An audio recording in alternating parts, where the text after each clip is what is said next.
നമ്മൾ മെഡിറ്റേഷൻ ചെയ്യേണ്ട ആവശ്യം എന്താണ്? എല്ലാവർക്കും ആവശ്യമുള്ളതാണോ മെഡിറ്റേഷൻ? ഇന്നത്തെ ഡേ ആൻഡ് ടൈമിൽ ആർക്കാണ്, കുട്ടികൾക്കാണോ, വലിയവർക്കാണോ, വയസ്സായവർക്കാണോ, നിങ്ങൾക്ക് മെഡിറ്റേഷൻ ആവശ്യമുണ്ടോ എന്നുള്ളത് മനസ്സിലാക്കാതെ നമ്മൾ പലതരത്തിലുള്ള മെഡിറ്റേഷൻസോ അല്ലെങ്കിൽ ഇന്ന കാര്യം മെഡിറ്റേഷൻ ചെയ്താൽ എനിക്ക് ചിലപ്പോൾ സ്ട്രെസ് കുറയുമായിരിക്കാം, എനിക്ക് ഇത് സംഭവിക്കാമായിരിക്കും, എനിക്ക് ഇങ്ങനെ ഒരു ചേഞ്ച് ഉണ്ടായിരിക്കാം, അങ്ങനെ നമ്മൾ ഇമാജിൻ ചെയ്യുന്നതിനപ്പുറം എന്തുകൊണ്ടാണ് നിങ്ങൾക്ക് മെഡിറ്റേഷൻ ആവശ്യമെന്ന് നിങ്ങൾ ചിന്തിച്ചിട്ടുണ്ടോ? അതാണ് നമ്മളിന്ന് ഡിസ്കസ് ചെയ്യാൻ പോകുന്നത്.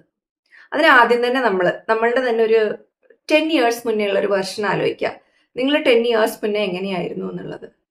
10 ഇയേഴ്സ് മുന്നേ നിങ്ങൾ എത്ര തിങ്ക് ചെയ്യുന്നുണ്ടായിരുന്നു, നിങ്ങളുടെ തിങ്കിങ് കേപ്പബിലിറ്റീസ് എന്തായിരുന്നു, നിങ്ങളുടെ ഇൻഫർമേഷൻ പ്രോസസ്സിംഗ് കേപ്പബിലിറ്റി എന്തായിരുന്നു, നിങ്ങൾക്ക് വന്നിരുന്ന ഇൻഫർമേഷൻസ് എന്തൊക്കെയാണോ, അത് വെച്ച് നോക്കുമ്പോൾ ഈ കാലഘട്ടത്തിൽ നിങ്ങൾക്ക് അതിൻ്റെ ഒരു എക്സ്പൊണൻഷ്യൽ എമൗണ്ട് ഓഫ് ഇൻഫർമേഷൻ വരുന്നുണ്ട്. എക്സ്പൊണൻഷ്യലി നിങ്ങൾ വളരെ മെച്ചപ്പെട്ടു തിങ്കിങ് എബിലിറ്റീസ്. പിന്നെ അതുപോലെ തന്നെ നമ്മളുടെ ടെക്നോളജിക്കൽ അഡ്വാൻസ്മെന്റ് കാരണം നമ്മളുടെ തിങ്കിങ്, തോട്ട്സിന്റെ സ്പീഡ് വളരെ കൂടുതലാണ്. പണ്ടത്തെ വെച്ച് കമ്പയർ ചെയ്യുമ്പോൾ തോട്ട്സിന്റെ സ്പീഡ് വളരെ കൂടുതലാണ്. ഈ ഒരു സിറ്റുവേഷനിൽ നിങ്ങളുടെ ഫിസിക്കൽ സിസ്റ്റം ആൻഡ് നിങ്ങളുടെ മൈൻഡ് ആൻഡ് ബോഡി സിസ്റ്റം ഈ ഒരു സ്പീഡിനോട് അഡ്ജസ്റ്റഡ് ആയിട്ടില്ല. നിങ്ങളുടെ മൈൻഡിലുള്ള ആക്ടിവിറ്റി വളരെ സ്പീഡിലും നിങ്ങളുടെ സിസ്റ്റം ഇതിനോട് അക്കോമഡേറ്റ് ചെയ്യാൻ അല്ലെങ്കിൽ ക്യാച്ചപ്പ് ചെയ്യാൻ വളരെ ബുദ്ധിമുട്ടാണ്. അപ്പോൾ ഒരു സ്പീഡ് ഡിഫറൻസ് വരികയാണ്, ഒരു ഇംബാലൻസ് വരികയാണ്. അവിടെയാണ് ആ സ്ട്രെസ് ഉണ്ടാവുന്നത്. നമ്മളുടെ മെന്റൽ ആക്ടിവിറ്റി വളരെ കൂടുന്നത് കൊണ്ട് നമ്മൾക്കിത് മാനേജ് ചെയ്യാനേ കഴിയുന്നില്ല. ആ ഒരു സിറ്റുവേഷനിൽ നമ്മളുടെ മെന്റൽ ആക്ടിവിറ്റീസിലെ സ്ലോ ഡൗൺ ചെയ്യുന്ന ഏതൊരു ആക്ടിവിറ്റിയും ഒരു രീതിയിൽ മെഡിറ്റേഷന്റെ കാറ്റഗറിയിൽ പെടും. അതിപ്പോ ചിലപ്പോൾ വെറുതെ നടക്കാൻ പോകുന്നതായിരിക്കാം, ഇഷ്ടമുള്ള എന്തോ ഒരു ആക്ടിവിറ്റി അത്രയും മുഴുകി അവെയർ ആയിട്ട് ഇത് ചെയ്യുന്നതായിരിക്കാം, പാടുന്നതായിരിക്കാം, ഡാൻസ് കളിക്കുന്നതായിരിക്കാം, അങ്ങനെ പല പല കാര്യങ്ങളും. നിങ്ങളുടെ ഈ ഒരു തോട്ടിന്റെ സ്പീഡിനെ കുറയ്ക്കാൻ കഴിവുള്ള ഏതൊരു ആക്ടിവിറ്റിയും മെഡിറ്റേഷന്റെ കാറ്റഗറിയിൽ വരും. അല്ലാതെ നിങ്ങൾ എവിടെയോ ഇരുന്ന് 1 അവറോ 30 മിനിറ്റ്സോ എന്തെങ്കിലും ഒരു പ്രത്യേക രീതിയിലുള്ള ഒരു പ്രോട്ടോകോൾ ഫോളോ ചെയ്താലേ മെഡിറ്റേഷൻ ആവുള്ളൂ എന്നില്ല. നിങ്ങളുടെ ലൈഫിൽ ഇപ്പൊ ഈ ഒരു ഹാഫ് ആൻ അവർ എന്തോ നിങ്ങൾ മെഡിറ്റേഷൻ പ്രോസസ് ചെയ്യുന്നു, അല്ലെങ്കിൽ 1 അവർ മെഡിറ്റേറ്റ് ചെയ്യുന്നു എന്ന് പറയുമ്പോൾ ഇരുന്ന് നമ്മൾ ബ്രെത്തിൽ കോൺസെൻട്രേറ്റ് ചെയ്യുന്നു, കണ്ണടച്ച് തോട്ട്ലെസ് ആവാൻ ശ്രമിക്കുന്നു. ഈ രീതിയിലുള്ള പല മെത്തേഡ്സും ഉണ്ടല്ലേ. ഇതൊക്കെ ചെയ്യാൻ ശ്രമിക്കുമ്പോൾ നിങ്ങൾ എന്താണ് അച്ചീവ് ചെയ്യാൻ നോക്കുന്നത്? നിങ്ങളുടെ ഈ സ്പീഡ് ഓഫ് മൈൻഡ് കുറയ്ക്കാനാണ് നോക്കുന്നത്. നിങ്ങളുടെ ലൈഫിന്റെ ഒരു 23 അവേഴ്സ് ഭയങ്കര സ്ട്രെസ്ഫുൾ ആണെന്ന് വിചാരിക്കുക. അത് കഴിഞ്ഞിട്ടുള്ള ഒരു 1 അവർ നിങ്ങളപ്പം ഇന്റൻസ്ലി വർക്ക് ചെയ്യണല്ലേ നിങ്ങളുടെ ഈ സ്പീഡ് ഓഫ് മൈൻഡ് കുറയ്ക്കാൻ വേണ്ടിയിട്ട്. അതുകൊണ്ടാണ് അവിടെ ഒരു പ്രോസസ് ഓറിയന്റഡ് മെഡിറ്റേഷൻ എന്ന പ്രസക്തി വരുന്നത്. ശരിക്കും മെഡിറ്റേഷൻ എന്ന് പറഞ്ഞാൽ അതൊരു ലൈഫ് സ്റ്റൈൽ തന്നെയാണ്. നിങ്ങളുടെ ഡെയിലി ആക്ടിവിറ്റീസിനെ തന്നെ നിങ്ങൾക്ക് മെഡിറ്റേറ്റീവ് ആക്കാവുന്നതേ ഉള്ളൂ.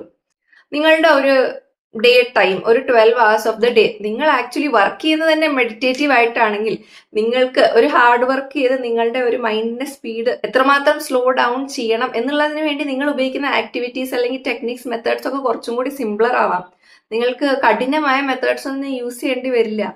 നിങ്ങൾക്ക് സിമ്പിൾ ആയിട്ട് നിങ്ങളുടെ ഡെയിലി ലൈഫിനെ തന്നെ മെഡിറ്റേറ്റീവ് ആക്കാവുന്നതേ ഉള്ളൂ. ഇപ്പൊ നിങ്ങൾ ഇതിന്റെ ഒരു ടെക്നിക്ക് മനസ്സിലായില്ലേ? എന്താണ് നമ്മൾ എന്തായാലും മെന്റൽ സ്പീഡ് കുറയ്ക്കുന്ന രീതിയിലുള്ള ആക്ടിവിറ്റീസ്, അതാണ് മെഡിറ്റേറ്റീവ് ആക്ടിവിറ്റീസ്. ഈ ഒരു ടെക്നിക്ക് മനസ്സിലാവുമ്പോൾ തന്നെ നമുക്ക് മനസ്സിലാവും നമ്മൾ ചെയ്യുന്ന ഡേ ടു ഡേ ആക്ടിവിറ്റീസിൽ തന്നെ മെഡിറ്റേഷൻ ഉൾക്കൊള്ളിക്കാൻ കഴിയും. അത് ചിലപ്പോൾ ഒരു വാക്കിംഗ് മെഡിറ്റേഷൻ ആവാം. നിങ്ങൾ പലതരം മെഡിറ്റേഷൻ, നമ്മളിപ്പോൾ ഓൺലൈൻ നോക്കുകയാണെങ്കിൽ എത്ര തരം മെഡിറ്റേഷൻ വേണമെങ്കിലും കിട്ടും. അപ്പൊ അതിൽ ഏത് മെഡിറ്റേഷൻ ആണ് നിങ്ങൾക്ക് വേണ്ടത്, നിങ്ങളുടെ ഒരു സ്പീഡ് ഓഫ് മൈൻഡ് അനുസരിച്ചിട്ട് നിങ്ങൾ തന്നെയാണ് ഡിസൈഡ് ചെയ്യേണ്ടത്. നിങ്ങൾക്ക് ഇതിൽ ഏതാണ് എനിക്ക് അലൈൻ ചെയ്യാൻ പറ്റുന്നത്, അതിൽ ഏതൊരു ടൈപ്പ് ഓഫ് മെഡിറ്റേഷൻ ആണ് എനിക്ക് അലൈൻ ചെയ്ത് പ്രാക്ടീസ് ചെയ്യാൻ പറ്റുന്നത് നിങ്ങൾക്ക് തന്നെ ചിന്തിക്കാൻ കഴിയും. നമ്മളുടെ മെന്റൽ ആക്ടിവിറ്റീസിന് നമ്മൾ ഇതുപോലെ സ്പീഡ് ലിമിറ്റ് ഒന്നും വെക്കാൻ കഴിയുന്നില്ല, ഒരു സ്പീഡ് ഗവർണർ ഒന്നും അതിനില്ല. പക്ഷെ നമ്മളുടെ ഫിസിക്കൽ ആക്ടിവിറ്റീസ് അതിനോടൊപ്പം എന്നാൽ ഈ സ്പീഡിനെ മാച്ച് ചെയ്യാൻ ഞാൻ എൻ്റെ സിസ്റ്റത്തിന്റെ ആക്ടിവിറ്റീസ് ആ ഒരു ലെവലില് ഡെവലപ്പ് ചെയ്യാം എന്ന് വിചാരിക്കുകയാണെങ്കിൽ അത് മൊത്തത്തിൽ സ്ട്രെസ്ഫുൾ ആയിരിക്കും. ഇന്നവേ നോക്കുമ്പോൾ ആ ബാലൻസ് കൊണ്ടുവരാൻ ആ ഒരു മെത്തേഡും വർക്ക് ചെയ്യും. ഒന്നെങ്കിൽ ഇതിനെ സ്ലോ ഡൗൺ ചെയ്യുക, അല്ലെങ്കിൽ സിസ്റ്റത്തിനെ ഫാസ്റ്റ് ആക്കുക എന്നുള്ളതാണല്ലോ. അപ്പം ഈ ഒരു ആക്ടിവിറ്റിയിൽ നിങ്ങൾ സിസ്റ്റത്തിനെ ഫാസ്റ്റ് ആക്കാനാണ് ട്രൈ ചെയ്യുന്നത്, അതും ടെക്നിക്കലി വർക്ക് ചെയ്യും. പക്ഷെ അതിൽ നിങ്ങളുടെ എനർജി, എഫേർട്ട് വളരെ കൂടുതലാണെന്നുള്ളതാണ്. നിങ്ങൾ നിങ്ങളുടെ മെന്റൽ ആക്ടിവിറ്റിനെ സ്ലോ ഡൗൺ ചെയ്യുന്നത് എത്രയോ എളുപ്പമാണ് കമ്പയർഡ് ടു നിങ്ങളുടെ മെന്റൽ ആക്ടിവിറ്റിയുടെ ലെവലിലേക്ക് നിങ്ങളുടെ സിസ്റ്റത്തിനെയും ഓവർ വർക്ക് ചെയ്യുക എന്നുള്ളതിനേക്കാളും എളുപ്പമാണ്.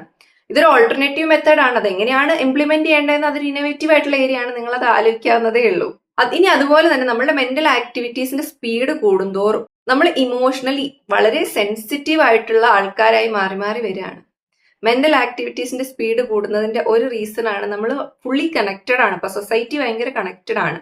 എല്ലാവർക്കും എല്ലാവരുടെ ആക്ടിവിറ്റീസും കാണാൻ കഴിയും. ഇന്ന ആൾ ഇന്ന കാര്യങ്ങളാണ് ചെയ്യുന്നതെന്ന് എത്രയോ ആൾക്കാർക്ക് എവിടെ ഇരുന്ന് വേണമെങ്കിലും കാണാം. അപ്പം ആൾക്കാർ വളരെ ജഡ്ജ്ഡ് ആയിട്ട് ഫീൽ ചെയ്യുന്നതും അപ്പം വളരെ ഹൈപ്പർ സെൻസിറ്റീവ് ആയിട്ടാണ് ആൾക്കാർ മാറി മാറി വരുന്നത്. ആൻഡ് ഈ ഒരു സിറ്റുവേഷനിൽ ഹൈപ്പർ സെൻസിറ്റീവ് ആയിട്ട് നമ്മൾ മാറുകയാണെങ്കിൽ കൂടി നമ്മൾക്ക് ആ ഇമോഷൻസ് വെന്റ് ഔട്ട് ചെയ്യാനോ എക്സ്പ്രസ് ചെയ്യാനോ ഉള്ള പ്ലാറ്റ്ഫോംസ് വളരെ ചുരുക്കമാണ്.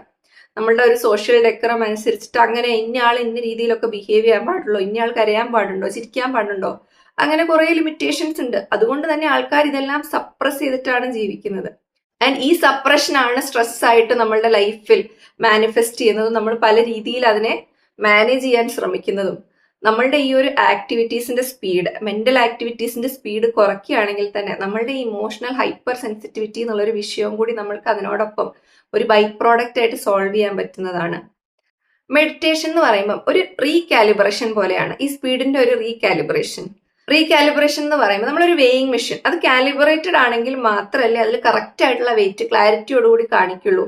അതുപോലെ തന്നെ നമ്മളുടെ സിസ്റ്റം കാലിബ്രേറ്റഡ് ആണെങ്കിലാണ് അതിലും ക്ലാരിറ്റി ഉണ്ടാവുക, അതിനും സ്റ്റെബിലിറ്റി ഉണ്ടാവുക. അതുപോലെ നമ്മൾ പറഞ്ഞ പോലെ തന്നെ 23 hours of your day stressful ആണെങ്കിൽ ഒരു 1 hourന്റെ മെഡിറ്റേഷൻ കൊണ്ട് നിങ്ങൾക്ക് ബെനിഫിറ്റ് ഉണ്ടോ എന്ന് ചോദിച്ചാൽ ഒന്നുമില്ലാത്തതിലും നല്ലതാണ് എന്തെങ്കിലും ഒരു ബെനിഫിറ്റ് ഉണ്ടാവുക, അതെന്തായാലും ഉണ്ടാവും. അപ്പൊ നിങ്ങളുടെ ഒന്നാമത്തെ കാര്യം നിങ്ങൾ ആ സ്ട്രെസ് മാനേജ് ചെയ്യാൻ പഠിക്കുകയും അതോടൊപ്പം തന്നെ മെന്റൽ ആക്ടിവിറ്റീസിനെ സ്ലോ ഡൗൺ ചെയ്യാനും, അത് 2 ഏരിയയിൽ നിന്നും നിങ്ങൾ ഇതിനെ അഡ്രസ് ചെയ്യാൻ നോക്കുകയാണ്. അപ്പോഴാണ് ഇത് കൂടുതൽ എഫക്റ്റീവ് ആവുക. നിങ്ങളുടെ ലൈഫ് സ്റ്റൈൽ തന്നെ മെഡിറ്റേറ്റീവ് ആവുകയാണെങ്കിൽ നിങ്ങൾ വലുതായിട്ട് സ്ട്രെയിൻ ചെയ്യേണ്ടതോ പ്രത്യേകിച്ച് വലിയ പ്രോസസ്സുകൾ ചെയ്യേണ്ടതോ ഒരു കാര്യം ഉണ്ടാവില്ല.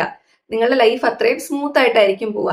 മെഡിറ്റേഷൻ ഒരു ലൈഫ് സ്റ്റൈൽ ആക്കുക എന്നുള്ളതാണ് ഏറ്റവും ബെസ്റ്റ് ചോയ്സ്. ഇനി ഏത് തരം മെഡിറ്റേഷൻ ആണ് നല്ലതെന്നോ എത്ര നേരമാണ് മെഡിറ്റേഷൻ നല്ലതെന്നോ ഒരു മെഡിറ്റേഷനേക്കാൾ വേറൊരു മെഡിറ്റേഷൻ ഏത് രീതിയിലാണ് മെച്ചപ്പെട്ടത് കുറഞ്ഞത് എന്നുള്ളതൊക്കെ നിങ്ങൾ കമ്പയർ ചെയ്യുന്ന സമയം നിങ്ങളുടെ ലൈഫിനെ തന്നെ നിങ്ങളൊന്ന് അനലൈസ് ചെയ്ത് നോക്കൂ. നിങ്ങളുടെ ലൈഫ് സ്റ്റൈൽ എത്രമാത്രം മെഡിറ്റേറ്റീവ് ആണ്. ഒട്ടും മെഡിറ്റേറ്റീവ് ഇല്ലെങ്കിൽ അതിന്റെ അർത്ഥം നിങ്ങൾക്ക് എന്തോ കോംപ്ലിക്കേറ്റഡ് ആയിട്ടുള്ള മെഡിറ്റേഷൻ തന്നെ വേണ്ടി വരും, അല്ലെ കോംപ്ലിക്കേറ്റഡ് ആയിട്ടുള്ള ഒരു പ്രോസസ് തന്നെ വേണം നിങ്ങളുടെ ഒരു മെന്റൽ സ്പീഡിനെ സ്ലോ ഡൗൺ ചെയ്യാൻ, അല്ലേ? അപ്പോഴാണ് നിങ്ങൾ വളരെ കഠിനമായ പാതയിലൂടെ ഒക്കെ പോകേണ്ടി വരിക. എന്നാൽ നിങ്ങളുടെ ലൈഫ് സ്റ്റൈൽ നിങ്ങൾക്ക് കുറച്ചും കൂടി മെഡിറ്റേറ്റീവ് ആക്കാൻ കഴിയുകയാണെങ്കിലും സിംപ്ലർ ആക്കാൻ കഴിയുകയാണെങ്കിലും നിങ്ങൾക്ക് വളരെ സിമ്പിൾ സ്റ്റെപ്സിലൂടെ തന്നെ നിങ്ങളുടെ സ്ട്രെസ്സിനെ മാനേജ് ചെയ്യാൻ കഴിയും. നിങ്ങളുടെ ലൈഫ് സ്റ്റൈൽ, ഇമോഷണൽ സ്റ്റെബിലിറ്റി ഇതൊക്കെ ബാലൻസ് ചെയ്ത് കൊണ്ടുപോകാൻ കഴിയുന്നതാണ്. അതാണ് ഇന്നത്തെ ഫുഡ് ഫോർ തോട്ട്.